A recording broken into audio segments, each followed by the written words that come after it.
दादा तुम्हाला ट्युशनमध्ये कसं शिकवतात तरी सांग बरं. ते ना समजा ईव्हीएसचा आहे ना धडा असेल हं.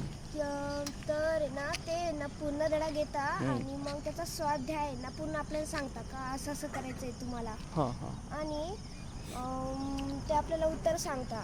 त्यानंतर मग आपल्याला आहे ना ट्रायल टेस्ट देत.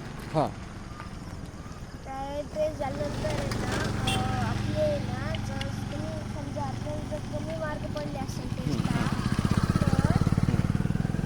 तर आपल्याला थोडंसं आणखीन पुढावा देतो. पुढं. पुढावा देतो. अरे वा. बरं तुला ती जुनी ट्युशन आवडती का नवीन आवडती? नवीन. तुला टीचर शिकवता का ते मॅडम शिकवता कोण शिकवता? दोन्ही. दोन्ही पण शिकवतात? सर आणि टीचर. दोघं पण? हो. आणि मुलं किती आहेत तिथं? इथं 5 मुलं आहे. 5? बापरे तुझ्याच वर्गातले आहेत का ते? नाही, एक मुलगी ती माझ्या वर्गातली. हां का. बरं ती पण हुशार मुलगी का? हो. बरं तू पण बनशील हुशार बरं का.